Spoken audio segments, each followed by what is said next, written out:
राम राम सारी बाणा ने, सारे भाइयों ने, काकी ताइयों ने, सारा ने राम राम। बहुत प्यारी कहानी सुनाऊंगी भाई, सही बताऊं बीमार चल रही हूँ थोड़ी, कुछ टाइम के लिए तो कहानी सुनाऊंगी, बाकी आगे का आगे परमात्मा बताओगे के करना है। तो भाई मेरी दादी बहुत बढ़िया कहानी सुनाया करती, और मन है ना कर देते मेरी दादी के पास बैठना, दादी से बातें करना, दादी के अनुभव सुनना या कहानी सुनना बहुत ही ज़्यादा पसंद था। सच में किसी ने पसंद हो किसी ने ना हो भाई, सबकी अपनी अपनी सोच होया करे। तो एक बार मेरी दादी ने कहानी सुनाई, बोली कि बता किसी सुनाऊं। मैं हमेशा ये कहा करती दादी, वह कहानी सुनाइए जिसमें अंत अच्छा हो, खुशी भरा हो, दुख भरा ना हो। तो भाई एक बार एक बुढ़िया थी, दादी ने सुनाई जो कहानी वह सुनाऊँ। तो एक बार एक बुढ़िया थी, वह मतलब बहुत ज़्यादा परमात्मा में ध्यान करा करती। उसका एक छोटी सी बगिया थी और एक गौ माता थी, परिवार के नाम पर उसके पास यही था। तो भाई वो गौ माता का दूध काट लेती और अपना पी लेती, और जो फल फ्रूट होते भाई बगिया में उतरते फल मिलते वह अपना तोड़ के खा लेती, कुछ पड़ोसिया ने खिला देती। तो एक बार वह सोचने लगी कि हे प्रभु, मतलब प्रभु थे उसके पास तो भाई और कुछ था ही नहीं, तो प्रभु से बात करती, हे प्रभु, हे परमात्मा, मैं आपका नाम लिए जाऊं, आप मतलब मेरा किस तरह साथ दोगे, मेरा बेटा ना, बेटी ना, पति ना, अगर मैं कल न बीमार हो जाऊं तो आप मेरा किस तरह भला करोगे, किस तरह मैंने संभालोगे। तो मतलब एक दिन उसने सपना आया कि मैं तेरे साथ हूँ, साथ था और साथ ही रहूँगा, चाहे किसी भी रूप में हो मैं तेरा साथ ज़रूर दूंगा। तो भाई एक बार ऐसा होया, बुढ़िया बीमार हो गई और पड़ी पड़ी राम राम पुकार है। इब्राहिम तो सुनने लाग रहे हैं, लेकिन वो भी अपनी योजना भाई बनावेंगे और फिर करेंगे, उसमें टाइम तो लगा है। तो वही सुबह से शाम होगी, एक जोड़ा बुढ़िया के घर में आया, एक लड़का और साथ में उसकी बहू थी। तो वह बोले कोई है। तो बूढ़ी बोली हाँ कौन। तो वह बोले कि हम मुसाफिर हैं और हम दूर से आए हैं। तो बुढ़िया बोली बोला हाँ बेटा आ जाओ, कौन हो। तो वह बताने लगे कि हम मियाँ बीवी हैं और बड़ी दूर तक चल के आए हैं। तो फिर वो अपनी बीवी ने कहा है वो लड़का कि जाके एक बार थोड़ा झाड़ू निकाल दे और खाना बना दे। तो भी शाम से थोड़ा पहले का समय था, मतलब सूर्य नहीं डूबा था। तो वाला लग गया अपने झाड़ू काट के अपना खाना बनाने। तो बुढ़िया बोली बेटा किसके लिए बनाओगे, मैं मन भूखता नहीं है, थम खाओ तो बना लो। तो वह बोले माता जी आप भी खाओगे और हम भी खावेंगे। उनने बना ली खिचड़ी, क्योंकि बूढ़ी बीमार थी। तो बीमार बुढ़िया के लिए उनने खिचड़ी बनाई, खुद भी खिचड़ी खाई, गौ माता का दूध काढ़ ले और भाई दूध पी लिया सारे ने मिलकर। तो बुढ़िया बोली बेटा क्यों कर आए थम, मैं तो थमने ना जानती। तो वह बोले जानते तो हम भी कौन है आपने, ये तो परमात्मा की माया है कि उसने हम बेचे हैं। तो बुढ़िया बोली कि मन मन में यूँ करने लगी कि बता भगवान की माया तो भगवान ने मेरी बताई भी कौन है, अब इस रूप में मैं आऊँगा। तो वह बहुत खुश होगी, ने बोली ये बेटा थारा ही घर है, थारा ही सब कुछ है, अपना आराम करो और खुश रहो, खाओ पियो। तो दोनों मियाँ बीवी मतलब बहुत खुश हो गए।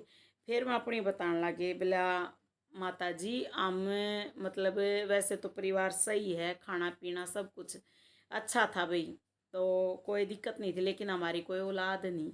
तो हमने भगवान तर अर्जी लगाई थी कि हमने एक औलाद दे दे। तो एक बाबा जी मिले थे, उनने कही थी कि चलते जाओ एक गांव में एक बुढ़िया है।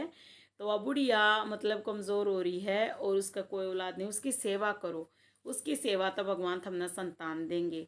तो भाई वह बूढ़ी बोली अच्छा मेरे प्रभु ने ऐसा कहा। तो बोले नहीं एक बाबा जी ने कहा। तो बूढ़ी बोली, बुढ़िया मन मन में सोचने लगी ये नादान है, इन नावेरा मेरे प्रभु ने, मेरे भगवान ने, मेरे परमात्मा ने बेचे हैं, ये मेरे राम ने बेचे हैं। तो हे राम रटती रही। शाम का काम हो गया था, हर रोज इसी तरह काम होता रहे और बुढ़िया उन्हें देख कर खुश होती रहती। तो भाई कुछ समय बाद उनका एक लड़का हो गया, तो वह हो गए प्रसन्न।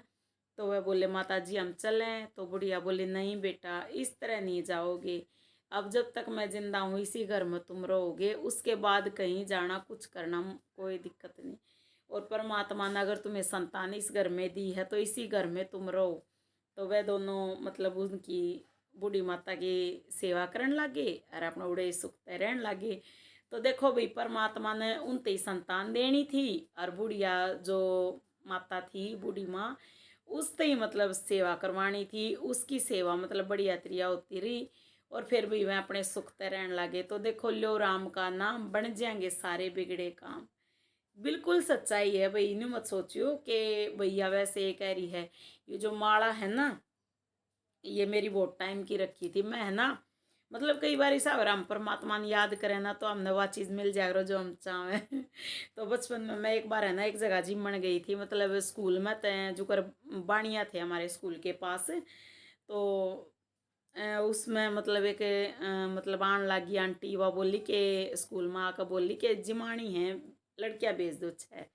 मतलब 3 उनके पास थी, बोला 3 तो आई हैं, 6 और भेज दो। तो हम 6 ही लड़कियां थी क्लास में, तो हम 6 भेज दी मैडम ने। तो मैडम बोली जाओ बेटा इनका जिम खाओ।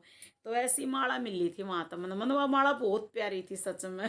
तो एक बार मैं स्कूल में जा रही थी, तो पता नहीं जैसे किताब कापी बेची ना मेरे पापा ने मेरी मम्मी ने, तो उनने साथ में वह माला भी दी गई होगी, क्या पता लगे सामान में।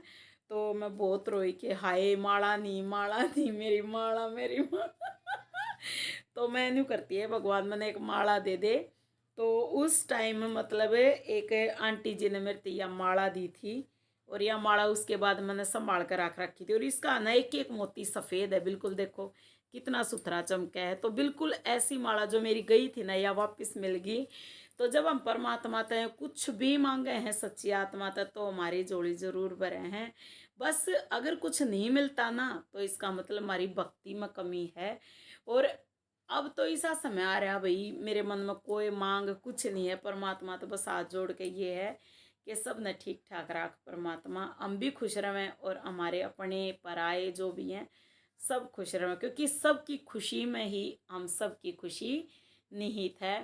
तो भाई कहानी किसी लगी ज़रूर बताइयो। और जिस बाण की मैं वीडियो देखने जाऊँ मैं पूरी ज़रूर देखूँ। और परमात्मा से यही प्रार्थना है कि भी हम सब खुश रहें और हमेशा हंसते मुस्कुराते रहें। जिसा हो सकेगा वीडियो बनाती रहूँगी, और आप सब ने मतलब कोशिश करूँगी अच्छी अच्छी जो कहानियाँ में है वह सुनाऊँ। और मेरी दादी बहुत मतलब अच्छी कहानी सुनाया करती, अच्छी अच्छी सीख दिया करती। तो अपने बुजुर्ग के पास बैठा करो, अपने बड़ों के पास बैठा करो, उनका आशीर्वाद और उनकी जो अनुभव है ना वह हमारे जीवन में बहुत काम आया करें। तो भाई राम राम सारा ने बोले के दिन चल रहे। जय बोले भंडारी, जय शिव पार्वती, जय हो शिव परिवार, हमेशा सुख शांति बनाए रखियो। जय हो।